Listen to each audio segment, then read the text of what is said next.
ഞാൻ മുന്നേ ഡ്രൈവ് ചെയ്യുന്ന ഒരു വീഡിയോ ഇട്ടിട്ടുണ്ടായിരുന്നു. അതിന് വന്ന 2 കമന്റ്സ് ആണ് കേട്ടോ ഇത്. ഇങ്ങനെ ഒരു ചെറിയ കമന്റ് ആണെങ്കിലും അത് നമുക്ക് തരുന്ന കോൺഫിഡൻസ് വളരെ വലുതാണ് കേട്ടോ. അതിനൊരു കാരണം കൂടിയുണ്ട്. 2015 ലൈസൻസ് എടുത്തിട്ട് 2023 വരെ എന്റെ ഒരു ഐഡന്റിറ്റി പ്രൂഫ് മാത്രമായിരുന്നു കേട്ടോ എനിക്ക് ലൈസൻസ്. ഡ്രൈവിംഗ് എന്ന് പറയുന്നത് ഒരു ബേസിക് സ്കില്ലാണെന്നും അത് ആൺ പെൺ വ്യത്യാസം എല്ലാവരും അറിഞ്ഞിരിക്കേണ്ടതാണെന്നും മനസ്സിലാക്കാൻ എനിക്ക് 8 വർഷം വേണ്ടി വന്നു. എന്റെ +2 വെക്കേഷന് എന്റെ അച്ഛനാണ് കേട്ടോ എനിക്ക് ആദ്യമായിട്ട് ഡ്രൈവിംഗിന്റെ ബാലപാഠങ്ങൾ പഠിപ്പിച്ചു തരുന്നത്. അച്ഛന്റെ പ്രൈം ടൈമിൽ അച്ഛൻ നല്ലൊരു പ്രോ ഡ്രൈവർ ആയിരുന്നു. അതുപോലെ തന്നെ എന്റെ കുടുംബത്തിലെ എല്ലാ ആൺതരികൾക്കും ആ ഒരു സ്കില്ല് കിട്ടിയിട്ടുണ്ട്. എന്റെ കുടുംബത്തിലെന്നല്ല, പൊതുവെ ആണുങ്ങൾക്കൊക്കെ ജനറ്റിക്സിൽ തന്നെ ഉള്ള ഒരു സ്കില്ലാണ് ഡ്രൈവിംഗ് എന്നാണ് ഞാൻ മനസ്സിലാക്കുന്നത്. അച്ഛൻ ഡ്രൈവിംഗ് പഠിപ്പിക്കുന്ന സമയത്ത് എന്നോട് പറഞ്ഞ 2 കാര്യങ്ങളാണ് കേട്ടോ.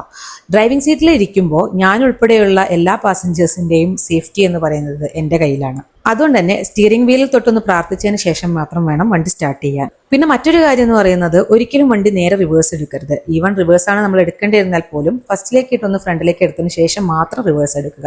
അതിന്റെ പിന്നിലെ ലോജിക്ക് എന്താണെന്ന് എനിക്കറിയില്ല, പക്ഷെ ഞാൻ ഇപ്പോഴും അങ്ങനെയാണ് ചെയ്യാറുള്ളത്. അച്ഛന്റെ ക്ലാസ്സിന് പുറമെ ഏട്ടന്റെ ക്ലാസ്സും കൂടി ഉണ്ടായിരുന്നു. അത് പക്ഷെ അത്ര സുഖമുള്ള പരിപാടി ആയിരുന്നില്ല. ഏട്ടൻ്റെ അടുത്ത് ഇടയ്ക്ക് നല്ലോണം കിട്ടാറുണ്ടായിരുന്നു. ചില അനുഭവങ്ങളാണ് നമ്മൾ ചിലത് പഠിപ്പിക്കുക എന്ന് പറയുന്നത് പോലെ. ബാംഗ്ലൂരിൽ വന്ന് ഞങ്ങൾ കുറച്ചു കാലം കഴിഞ്ഞപ്പോഴത്തേക്കും ജിത്തുവേട്ടന് ഡെങ്കിപ്പനി വന്നു. ആ സമയത്ത് ഡെയിലി പ്ലേറ്റ്ലെറ്റ് കൗണ്ട് എടുക്കാനൊക്കെ ഇത്രയും വയ്യാത്ത പുള്ളി തന്നെയാണ് ഡ്രൈവ് ചെയ്തു പോയിരുന്നത്.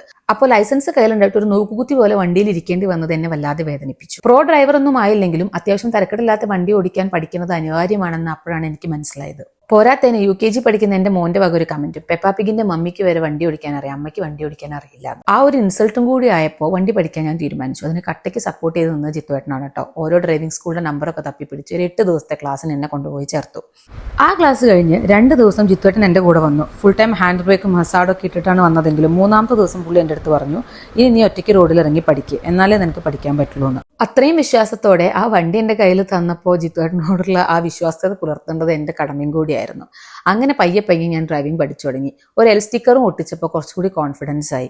You are driving like A snail എന്നായിരുന്നു എൻ്റെ മോന്റെ ആദ്യത്തേക്ക് കുറേ ദിവസത്തെ കമന്റ്സ് കേട്ടോ എൻ്റെ ഡ്രൈവിങ്ങിനെ കുറിച്ച്. പോകെ ഏകദേശം 1 വർഷം ആവാറായപ്പോഴാണ് എൻ്റെ മോൻ എന്നോട് ചോദിച്ചത്, അമ്മ നന്നായി ഡ്രൈവ് ചെയ്യുന്നുണ്ടല്ലോ, പിന്നെ എന്തിനാണ് ഈ L സ്റ്റിക്കർ എന്ന്. അതെനിക്കൊരു കോൺഫിഡൻസ് ആയിരുന്നു കേട്ടോ. അന്ന് തന്നെ ഞാൻ ആ L സ്റ്റിക്കർ എടുത്ത് കളഞ്ഞു. അപ്പൊ ഞാൻ പറഞ്ഞു വരുന്നത്, എന്നെ പോലെ ലൈസൻസ് എടുത്തിട്ട് ഓടിക്കാൻ പേടിയുള്ളവരും അതുപോലെ ലൈസൻസേ എടുക്കാൻ പേടിയുള്ള സ്ത്രീജനങ്ങളോടാണ്. ഇതൊന്നും നമ്മളെ കൊണ്ട് കൂട്ടിയാൽ കൂടില്ല എന്നുള്ള തോന്നൽ മാറ്റിവെച്ച് ഇറങ്ങിത്തിരിക്കുക. നമ്മളെ കൊണ്ട് കൂട്ടിയാലും കൂടും. ഇനി ഈ വീഡിയോ കാണുന്ന ആണുങ്ങളോടാണ്, നിങ്ങളുടെ അമ്മയോ പെങ്ങളോ ഭാര്യയോ മകളോ കൂട്ടുകാരിയോ അങ്ങനെ ആരോ ആയിക്കോട്ടെ, ആർക്കെങ്കിലും ഡ്രൈവിംഗ് പഠിക്കാൻ താല്പര്യം ഉണ്ടെങ്കിൽ കട്ടയ്ക്ക് സപ്പോർട്ട് ചെയ്ത് കൊടുക്കുക. നിങ്ങൾ കൊടുക്കുന്ന സപ്പോർട്ടായിരിക്കും അവരുടെ ഏറ്റവും വലിയ ആത്മവിശ്വാസം.